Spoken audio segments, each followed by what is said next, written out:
एक पहचान बनानी थी। मुझे दूसरों के नाम से पहचान नहीं चाहिए, मुझे अपनी पहचान चाहिए जो मुझे बनानी थी, किसी भी कीमत पे बनानी थी। कोलकाता आते ही मेरे उस क्राउन का उतार के मेरे बेटे को अपने हेड पे लगा लेना, that was the bestest moment of my life.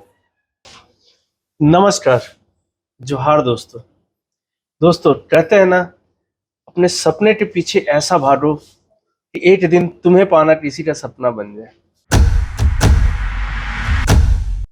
आज इसी कड़ी में आज आपको मिलवाने जा रहे हैं जमशेदपुर झारखंड में रहने वाली शिल्पी अग्रवाल जी से, जिन्होंने जर्नी तो अपनी चालू की थी बहुत छोटे से, लेकिन आज जमशेदपुर में एक जानी पहचानी नाम है, एक अच्छी बिजनेस वुमेन है। और सिर्फ बिजनेस के फील्ड में ही नहीं, ये अपने हेल्थ के प्रति भी इतनी कॉन्शियस हुई कि काफी ज्यादा वेट से ये कम वेट में आके एक अच्छा नाम बना चुकी है।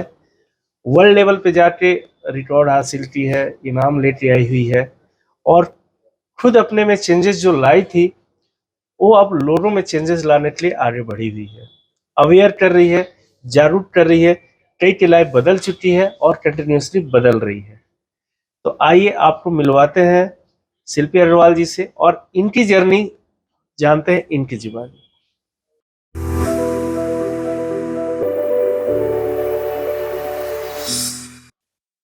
नमस्ते मैम। नमस्कार। जैसा कि अभी आपके बारे में बताया कि आपने अपनी लाइफ को काफी चेंज करके एक सेल्फ आइडेंटिटी बनाया है, तो जर्नी तो आसान नहीं होती है। आप यहाँ तक पहुंचे कैसे, ये आपकी जर्नी के बारे में थोड़ा जानना चाहेंगे। सबसे पहले तो मैं ये बोलना चाहूँगी, जर्नी हम सबकी होती है, हर एक इंडिविजुअल की एक अपनी लाइफ होती है, एक जर्नी होती है। हर लोग यहाँ सफ़र करने आए हैं एंड सफ़र कर रहे हैं, बट कोई इंडिविजुअल अपनी इस जर्नी को एक पहचान बनाने में कामयाब हो जाता है। मैंने बस एक यही छोटी सी कोशिश की थी, जो मैं आज देख रही हूँ पूरा होते हुए और आगे भी चलेगी। तो स्टार्टिंग आपकी कैसे हुई? मतलब आप बिजनेस वुमेन का जो ये है, ये बिफोर मैरिज ही था कि आफ्टर मैरिज यहाँ पे पहुंचे आप? Before marriage, I was working in ICICI Prudential Bank. I was MBA actually at that time. कहते हैं ना, शादी के बाद कभी कभी किसी की लाइफ ट्विस्ट लेती है, टर्न लेती है। Same happen.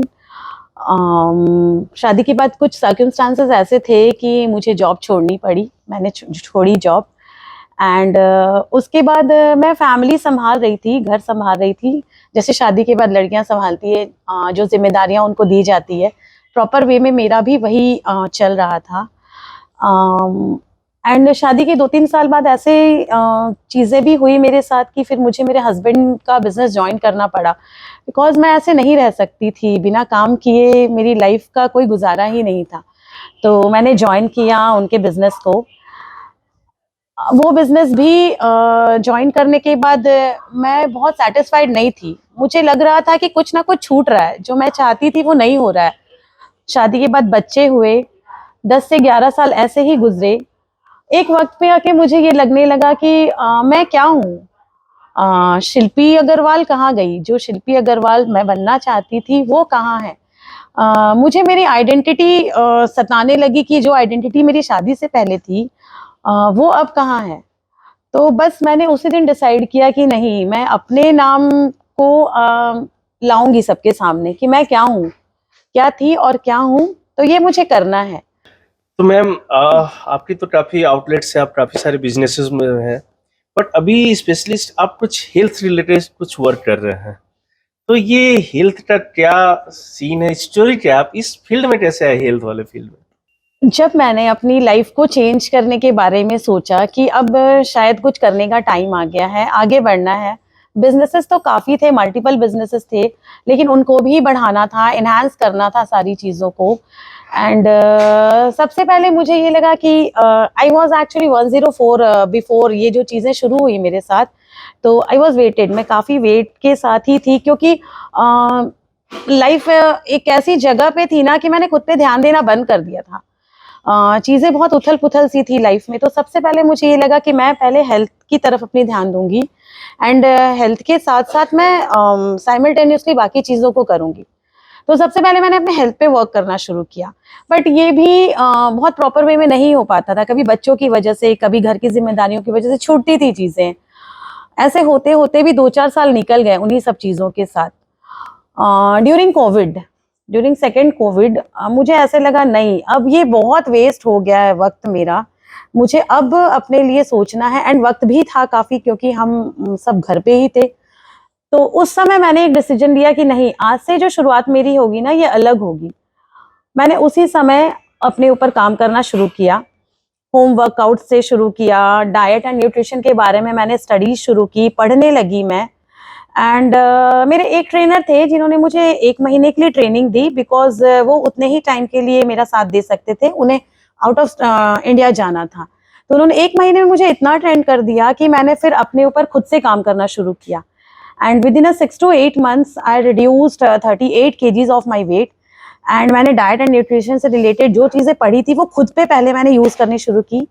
एंड उस समय मैंने खुद को फिर ऐसा बना लिया कि मैंने बना लिया था खुद को, एक फिगर लेके हेल्थ से रिलेटेड जो भी चीज़ें करके मैं खुद को एक जगह पे ले आई थी। मैम जानना चाहूँगा, बिफोर मैरिज आप जॉब कर रहे थे या जो भी आपकी जर्नी थी, शादी के बाद तो आप एक अच्छे खासे फैमिली में शादी किए, है ना? फिर जनरली तो आदमी खुश हो जाता है कि चलो मेरी शादी हो रही है, अब एक घर मिल गया, परिवार संभाल रहे, बस वहीं तक ये करते हैं। फिर आपने एक अलग खुद से कुछ करना, बाहर निकलना, आगे बढ़ के पति के साथ मिलकर काम करना और खुद आज अपनी एक अलग पहचान बनाया है। तो ये अलग सोच आपके माइंड में कहाँ से डेवलप हुआ है? लाइक एक पहचान बनानी थी, शादी एंड बच्चे एंड घर का जो बिजनेस था, उन सब के बाद भी लाइफ रुकी हुई सी फील हो रही थी। मैं बहुत सैड रहने लगी थी। दिखता था मेरे फेस पे, एक उदासी दिखती थी मेरे फेस पे, तो मुझे पूछा भी जाता था कि प्रॉब्लम कहाँ पे है। तो मैं हमेशा यही जवाब देती थी कि मैंने जो भी पढ़ाई की है, मैंने लाइफ में पास्ट में जो भी किया, मैं उसको अब यूज़ करना चाह रही हूँ अपनी लाइफ में।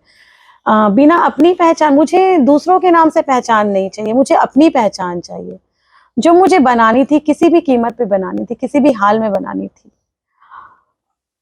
ओके, तो आज आपको ऐसा लग रहा है कि आपकी एक आइडेंटिटी बन चुकी है कि अभी और उस पर वर्कआउट कर रहे हैं आप? और वर्कआउट तो देखिए लाइफ टाइम रहेगा, क्योंकि काम कभी खत्म नहीं होता है, मेहनत कभी खत्म नहीं होती है। लेकिन हाँ, एक जो पहचान बनानी थी वो ऑब्वियसली बन गई है। बस इस पहचान के साथ अब बहुत आगे बढ़ना है। तो अभी मेनली आप तो बहुत सारे बिजनेसेस में आपने अभी हाथ आजमाया हुआ है और काम भी कर रहे हैं, बट मेनली फोकस किस पे है? आप ज्यादा वर्कआउट किस पे कर रहे हैं? फोकस सारे बिजनेसेस पे भी है, हस्बैंड का सपोर्ट है, फैमिली का भी सपोर्ट है। बट अब मुझे हेल्थ से रिलेटेड काम करना है, लोगों के लिए कुछ काम करना है। क्योंकि आज भी हमारी जो आबादी है ना, उसमें 80% लोग अवेयर नहीं है हेल्थ को लेके, बिल्कुल अवेयर नहीं है। वो हेल्थ के महत्व को अभी भी नहीं समझ पा रहे कि हेल्थ कितनी जरूरी है। क्योंकि हेल्थ अच्छी रहेगी तभी आप अपने लाइफ में कोई भी नेक्स्ट स्टेप लेना है, तो सबसे पहले आपकी हेल्थ अच्छी होनी जरूरी है। शायद हम कहीं बाहर भी अगर ट्रैवल करते हैं ना, आउट ऑफ इंडिया, तो वहां पे भी हमारे हेल्थ से रिगार्डिंग चीजें जांची जाती है, मुझे लगता है। तो आपका हेल्दी रहना बहुत जरूरी है। एंड आगे like I am a nutritionist, तो मुझे मेरा एक वेंचर मैंने स्टार्ट किया है बिफोर 2 to 3 months, नारिश शिल्प। नारिश शिल्प के नाम से मैंने अपना वेंचर स्टार्ट किया है। तो अब उस वेंचर को लेके मैं आगे बढ़ना चाह रही हूँ। मैम, सोशल मीडिया में आजकल तो बहुत सारा ऐसा टॉपिक देखने को मिल जाता है कि हेल्थ रिड्यूस करने के लिए तरह तरह के लोग टिप्स देते हैं। जी बिल्कुल। पता नहीं वो कितने सही है नहीं है, बट आपको तो देखा हुआ लग रहा है कि आपने सही में अपना वेट इतना रिड्यूस किया है, तो आप ज़्यादा सही बता पाओगे। वेट रिड्यूस करने के लिए खाना पीना काफ़ी लोग छोड़ देते हैं ना, काफ़ी लोग सिर्फ एक्सरसाइज पे कंसंट्रेट करते हैं, खाना जो खाते हैं वो खाते रहते हैं।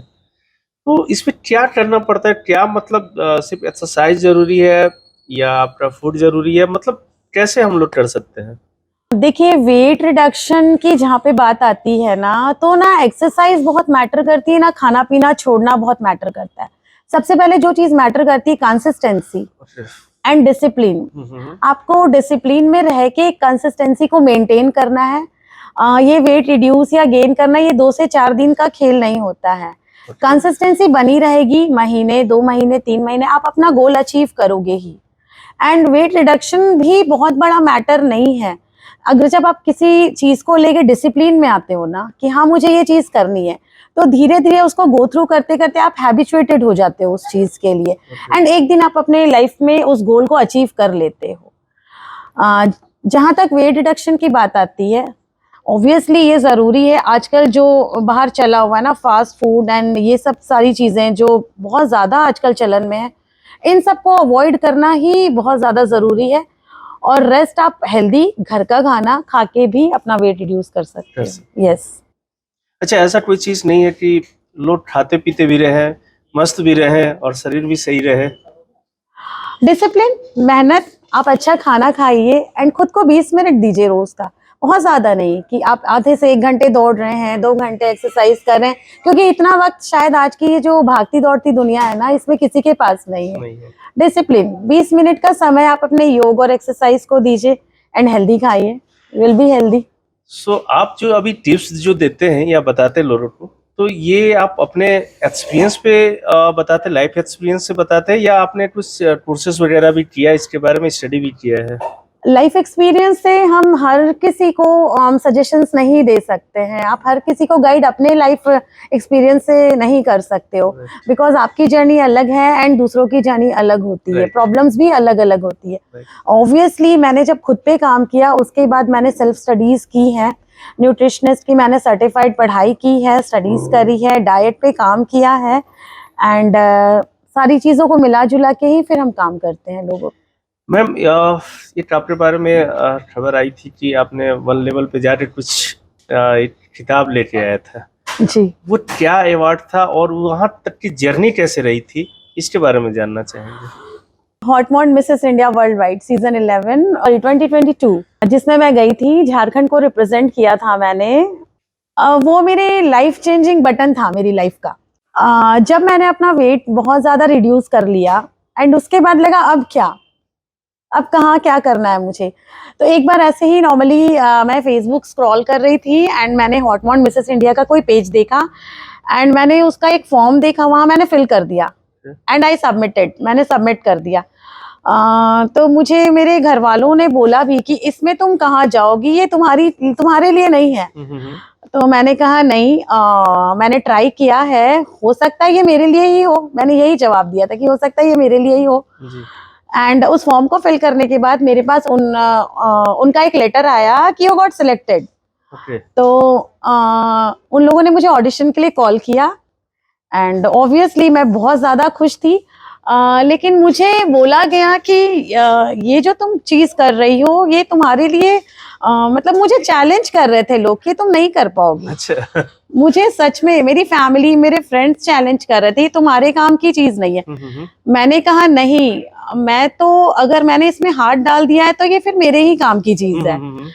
तो आई वेंट फॉर ऑडिशन। वो ऑडिशन, फर्स्ट ऑडिशन कोलकाता में हुआ था एंड कोलकाता में उस एक दिन के ऑडिशन में I got selected and I got selected for Dehradun, क्योंकि सेकंड ऑडिशन हमारा देहरादून में था। जब मैं आई तो कुछ लोगों ने मुझे कॉन्ग्रेचुलेट भी किया एंड कुछ लोगों ने फिर मुझे बोला कि आगे नहीं कर पाओगी। बट मैंने कहा नहीं, मैं ही कर पाऊंगी। इसमें ऑब्वियसली मेरी फैमिली का एंड मेरे हस्बैंड बच्चों का बहुत सपोर्ट रहा, मेरे इन-लॉज का बहुत सपोर्ट रहा। मैं देहरादून गई, देहरादून में भी मेरा सिलेक्शन हो गया एंड उसके बाद सीधा मुझे दुबई जाना था इसके फाइनल्स के लिए, क्योंकि हमारे फाइनल्स दुबई में हुए थे, जो कि एक इंटरनेशनल स्टेज मुझे देखना था जाके। एंड इसके लिए मुझे बहुत सारी प्रिपरेशंस करनी थी। वो 1 या 2 महीने की चीज नहीं था, इसके लिए हमें पूरे 8 महीने मिले थे। उस 8 महीने में आपको अपने ऊपर पूरा वर्कआउट करना था कि आप क्या कर सकते हो और कितना कर सकते हो। वो 8 महीने मेरे लिए बहुत बड़ा चैलेंज था। वो 8 महीना जो मैंने देखा अपनी लाइफ में, सबसे बड़ा चैलेंज शायद वही था मेरी लाइफ का। चलिए जी। तो मैम, आप उस जगह पे गए, एक प्लेटफॉर्म पे गए जहाँ पे वर्ल्ड से काफी लोग आए हुए थे। जी। काफी लर्निंग हो रहा वहाँ पे। आप अपने को तो देख ही रहे थे, आपने काफी अपने में चेंजेस लाए, बट आप और लोगों को भी तो काफी चेंजेस लाते हुए देखे होंगे या वैसे में? सबसे पहले मैं ये बोलूंगी, जब मैं देहरादून में सिलेक्ट हुई ना दुबई जाने के लिए, तो वो जो 6 से 8 महीने मेरे पास थे ना, तो मैं उस समय एक ऐसी लेडी थी जिसको हील्स पहनना नहीं आता था, ओके। जिसको मेकअप के बारे में कुछ नहीं पता था कि मेकअप क्या होता है, because I was just a business woman. तो उतना ही पता था, एंड ये फील्ड पूरी अलग थी, ये फैशन से रिलेटेड फील्ड थी जो मैंने चूज की थी उस समय पे। तो ये तो सबसे बड़ा चैलेंज था कि जिसको मेकअप एंड हील्स पहनना नहीं आता है, एंड वहां पहली शर्त है कि आपको कम से कम 5 इंच हील्स पहननी है। तो ये एक बहुत बड़ा चैलेंज था, सीखी मैंने चीजें, बहुत लर्निंग पीरियड था मेरे लिए। उम्मीद था जीत जाएंगे?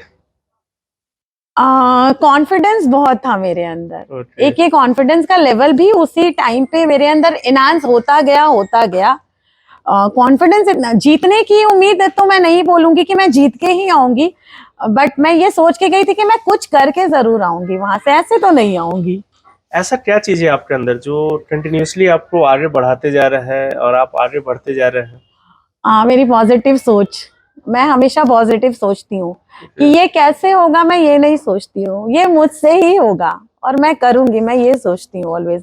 वक्त लगेगा बट मुझसे होगा। आपसे हो जाएगा। हाँ, एंड मैं करूंगी। एक सक्सेसफुल पर्सन के पीछे एक औरत की हाथ होती है, एक सक्सेसफुल लेडी के पीछे किसका हाथ है? आ, मैं यहाँ पे अपने हस्बैंड का नाम लूंगी जी। कि उनके बिना सपोर्ट के मैं यहाँ तक नहीं होती। क्योंकि ऐसा भी टाइम था कि मुझे रात रात भर जगना पड़ता था जी, जी। During hormone sessions. तो मैं टास्क करती थी, टास्क रेडी करती थी, एंड ऑब्वियसली मेरे बच्चे, क्योंकि जब टास्क मैं करती थी ना तो उनको एडिट करके मुझे दूसरे दिन मॉर्निंग पोस्ट करना होता था। ओके। तो मेरे बच्चे और मेरे हस्बैंड बोलते थे कि तुम्हारा दिन भर बहुत हो गया है, तुम सो जाओ, सुबह आपको 6 बजे पोस्ट मिल जाएगा मम्मी रेडी होके। ओके। मेरा बेटा रात के 1-1 2-2 बजे तक वो पोस्ट रेडी करके मेरे लिए रखता था, एंड मैं सेकेंड डे उठ के उसको पोस्ट करती थी। Great। तो ऑब्वियसली इनके सपोर्ट के बिना तो मैं कहीं नहीं पहुंच सकती थी। दुबई गए, इतने बड़े प्लेटफॉर्म, स्टेज, आपको ऐसा डर नहीं लगा कि इस लेवल के स्टेज पे जाके इंटरनेशनल पे मैं डर पाऊंगी कि नहीं, जीत पाऊंगी कि नहीं? कुछ डर या कुछ वैसा कुछ आपका एक्सपीरियंस जो आप शेयर करना चाहें? दुबई, सऊदी अरेबिया, मेरा फर्स्ट इंटरनेशनल ट्रैवल था जो मैं अकेले कर रही थी। मेरी फैमिली के लोग नहीं थे, मेरे हस्बैंड नहीं थे, and I was travelling alone. तो सबसे पहला ये डर था कि मैं दुबई पहुंच जाऊंगी, क्योंकि इंटरनेशनल ट्रैवल थोड़ा टफ होता है अकेले करना, क्योंकि उसके पहले कभी किया था तो फैमिली के साथ किया था। सेकंड, वहां पे मैं किसी को भी नहीं जानती थी, वहाँ वर्ल्ड वाइड लोग थे, पूरे वर्ल्ड के लोग वहां थे, यूएस, कनाडा, अमेरिका, हर जगह की लेडीज थी, जहाँ 110 पार्टिसिपेंट्स थे। ओके। तो मेरे जो मेंटर्स थे, जो मुझे जिनसे ट्रेनिंग मिलती थी इस कंपटीशन के लिए, मैंने एक बार उनको बोला कि ना मैं झारखंड से जा रही हूँ, एंड वहाँ पे जिस लेवल के लोग होंगे तो मैं कैसे कोप अप करूंगी लोगों के साथ, मैं करूंगी कैसे, मुझे ये नहीं समझ में आ रहा, क्योंकि एक डर था। जी। क्योंकि जनरली हमने देखा कि बिहार झारखंड को लोग बहुत ज्यादा अपग्रेड नहीं समझते, आज भी नहीं समझते। हालांकि झारखंड बिहार काफी अपग्रेड हो चुके हैं, बट आज भी लोग हमें उसी नजरिए से देखते कि हाँ ये बिहार या झारखंड से आया। तो मैंने जब ये बात उनके सामने रखी तो उन्होंने सिर्फ एक सेंटेंस में मुझे ये समझाया कि तुम मत डरो, तुम्हें नहीं डरना है कि तुम झारखंड से हो, डरना उनको है कि एक झारखंड की लेडी आके उनको कम्पीट कर रही है। राइट। तो उनको डर होना चाहिए, तुम बिल्कुल अपने जोश में जाओ और तुम दिखा क्या हो कि तुम झारखंड से आई हो। तो उनकी इस बात ने मुझे बहुत मोटिवेट किया था कहीं ना कहीं।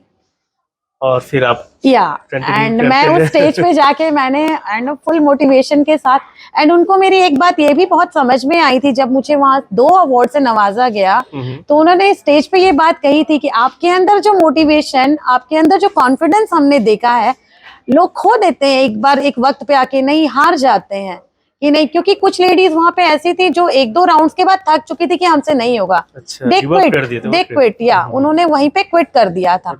बट उन्होंने स्पेशली मुझे लेके बोला था कि आप वो लेडी हो जिस किस वेट से आके अपने आप को ट्रांसफॉर्म करके आज इस मोटिवेशन के साथ खड़े हो, तो आपके जितना कॉन्फिडेंस तो सच में हमने किसी में नहीं देखा। और शायद यही कॉन्फिडेंस मुझे वो अवार्ड लेके आने के लिए मेरे अंदर था, वो कॉन्फिडेंस ही मेरा वो 2 अवार्ड्स लेके आया था। कौन कौन से अवार्ड थे मैम?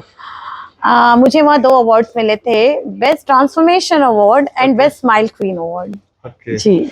चलिए बहुत अच्छा, thank you very much ma'am, आप आए जीप की चाय पे। थैंक यू सो Thank मच, you, ma'am. Thank you so much. तो दोस्तों आज आपको मिलवाए शिल्पी अग्रवाल जी से, जिन्हें देख के ये पता चलता है कि कहीं ना कहीं महिलाएं आज काफी आगे बढ़ रही हैं और अच्छा कर रही हैं। ये एक साधारण घर से निकल के वर्ल्ड लेवल पे जो अपनी पहचान बना चुकी है, और रुकी भी नहीं है, अभी भी निरंतर प्रयास कर रही है।